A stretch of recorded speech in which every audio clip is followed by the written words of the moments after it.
আজকে আমরা ভুটানের একটা বিখ্যাত জায়গায় এসে পৌঁছেছি, পুনাখা জং। পুনাখা শহরের পুনাখা ভ্যালিতে এই জংটার অবস্থান। যদি বলা যায় ভুটানের রাজধানী থিম্পু শহর থেকে 72 কিলোমিটার দূরে, পারো শহর থেকে যেখানে এয়ারপোর্ট রয়েছে সেখান থেকে 118 কিলোমিটার, এবং ট্রংসা থেকে প্রায় 120 কিলোমিটার দূরে এই জংটার অবস্থান। এত সুন্দর একটা জং, পেছনে সুন্দর একটা পাহাড়, দুপাশে দুটো নদী, তার মাঝখানে এই জংটা অবস্থান করে। এই জংটাকে নিয়ে কত কিছু গল্প রয়েছে। পেছনে যে পাহাড়টা দেখছেন এটা একটা হাতির মাথার মতো। শোনা গেছে যে হাতির শুঁড়ের ওপর নাকি এই জংটা নির্মিত হয়েছে। ফোচু ফাদার রিভার এবং মোচু মাদার রিভার, এই দুটো নদীর সঙ্গমস্থলেই এই জংটি অবস্থান করে। পুনাখা জংকে ঘিরে অনেক আকর্ষণীয় গল্প রয়েছে। আমরা ভেতরে যেয়ে শুধু জংটাই দেখাবো না, ঘুরে ঘুরে এই গল্পগুলোও আপনাদেরকে শোনাবো। দেখুন, একটা সুন্দর কাঠের ব্রিজ পেরিয়ে সেখানে যেতে হয়। চলুন তাহলে ভেতরে যেয়ে দেখা যাক। পুনাখা জংয়ের এটা পার্কিং থেকে এরকম একটা ভিউ থাকে। আমরা এবারে জংয়ের মেন গেটের দিকে যাচ্ছি। এখানে টিকিট নিতে হয়। কত করে টিকিট নিয়ে একটু জিজ্ঞাসা করে নিচ্ছি। How much price for the ticket? So for adult 500 and for kids you have to pay 250. Okay, thank you. বড়দের জন্য মানে যারা অ্যাডাল্ট তাদের জন্য 500 দিতে হয়, এবং যারা বাচ্চা তাদের জন্য 200 দিতে হয়, এই 250। তো এখানে একটা টিকিট সিস্টেম আছে, তবে অবশ্যই টিকিট দিয়েও আমাদের এমন কিছু মনে হচ্ছে যে ঠক হচ্ছে তা নয়। এগুলো নিশ্চয়ই এদের মেনটেন্যান্সের ব্যাপার কিছু থাকে, এবং সত্যি দারুণ সমস্ত জায়গা। দেখুন, এই দিক থেকে নদী বয়ে এসছে, আর এই দিক থেকে ঠিক একটা ব্রিজ ক্রস করে পুনাখা জংয়ের ভিতরে আমাদেরকে যেতে হয়। কাম ও,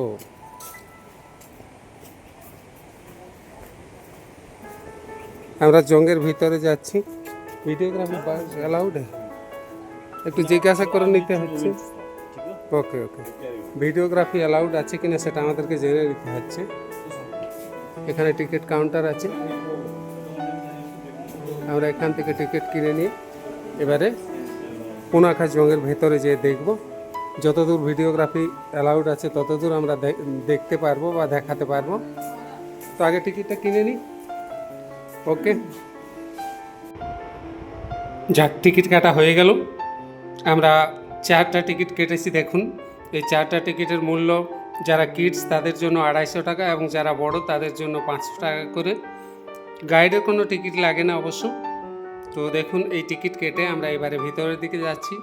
ভুটানের একটা সাংঘাতিক বিষয় হলো এখানকার টিকিটের দাম প্রচুর। প্রত্যেকটা জং, প্রত্যেকটা মঠ বা মন্দিরে প্রবেশ করতে গেলেই টিকিট লাগে। এই দিক থেকে ফোচু রিভার বয়ে এসছে,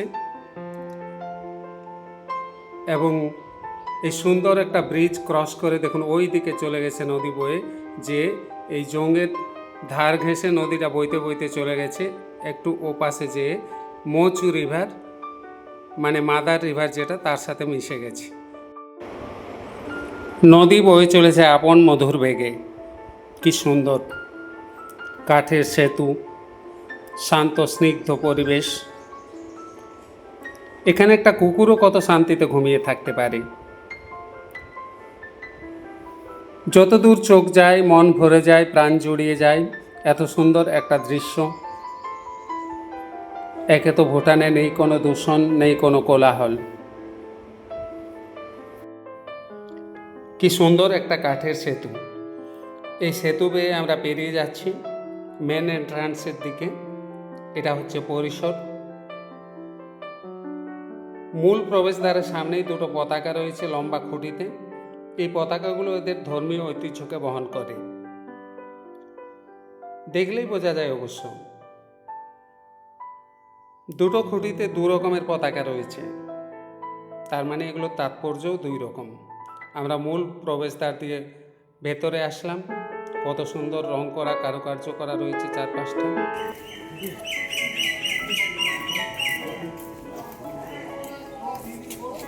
পাখির কুজনে পুরো পরিসরটা মেতে উঠেছে। আমরা প্রত্যেকটা ধাপে এসে এসে গাইডের কাছ থেকে কত কি গল্প শুনতে পেলাম।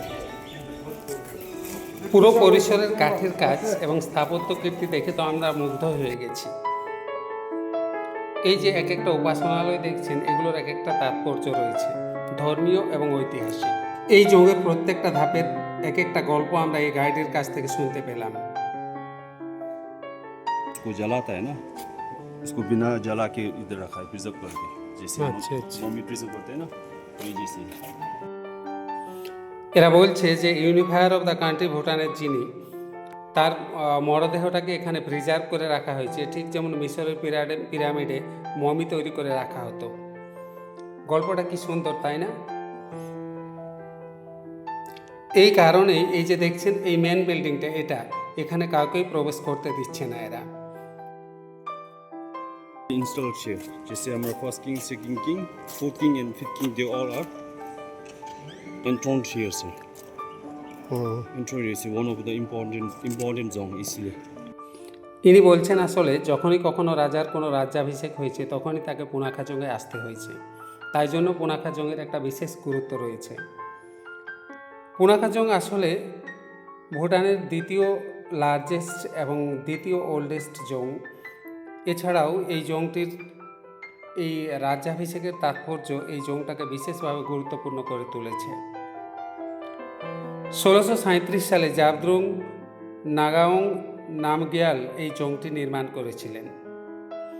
সব থেকে উপরে এই পরিসর, এখানে যে মন্দিরটা দেখতে পাচ্ছেন, এই ভেতরে ক্যামেরা অ্যালাউড নেই, তবে ভেতরে যে সমস্ত যে কিছু দেখতে পেলাম আমরা, বৌদ্ধদের বিভিন্ন নিদর্শন, তাদের ধর্মপ্রচার, বুদ্ধ মূর্তি, প্রাচীন সমস্ত মূর্তি, সেগুলো আমরা দেখে অভিভূত হয়ে গেছি। এইভাবে দেখতে দেখতেই এক একটা ধাপ উঠতে উঠতে আমরা পুরো পুনাখাজং কভার করলাম। এর স্থাপত্য নিদর্শন, চিত্রশিল্প, কাঠের কারুকার্য, এগুলো যে কোনো মানুষকে মুগ্ধ করে দেয়। তাই ভুটান এলে পুনাখাজং অবশ্যই একবার ঘুরে যেতে হয়। মেন জংয়ের পুরো 3টা ধাপই আমরা ঘুরে নিয়েছি, অসাধারণ লাগলো। এবারে আমরা পরের পাশের জংটাতে যাচ্ছি। পুনাখাজংয়ের সব থেকে পুরনো জং, যেটা ইউনিফায়ার অফ দ্য কান্ট্রি যে জংটা বানিয়েছিলেন এবং যেখানে তিনি থাকতেন, সেই জংটা হচ্ছে এটা। আমরা জানতে পারলাম যেটা যে ইউনিফায়ার অফ দ্য কান্ট্রি তিনি নাকি স্বপ্নে দেখেছিলেন যে তাকে আরেকটা জং বানাতে হবে। তো তাই জন্য তাকে বলা হয়েছিল যে হাতির সুঁড়ের উপর সেই জংটা বানাতে হবে।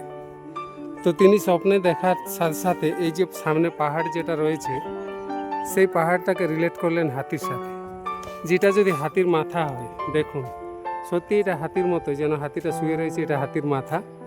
এবং দূর থেকে ওই দিক থেকে যদি জঙ্গের ওই বড় জঙ্গের পেছন দিক থেকে যদি আমরা ছবিটা নিই, তো দেখবো সত্যি সত্যি সেই জংটা হাতির মাথার উপরে তৈরি করেছেন, বড় জংটা।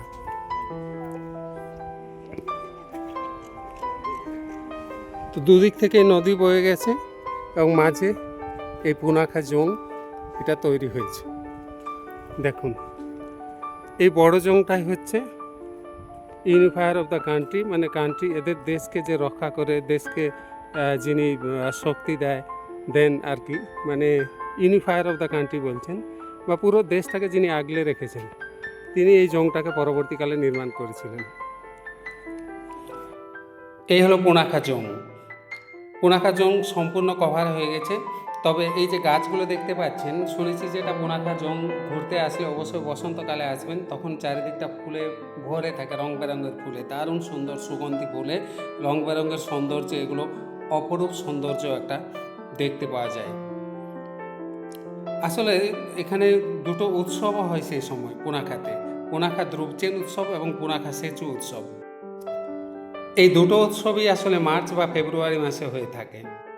তাই এই মরশুমে এলে উপরি পাওনা এই উৎসব দুটো দেখতে পাওয়া যায় এবং প্রাকৃতিক পরিবেশের সৌন্দর্য কয়েকগুণ বেশি থাকে তখন।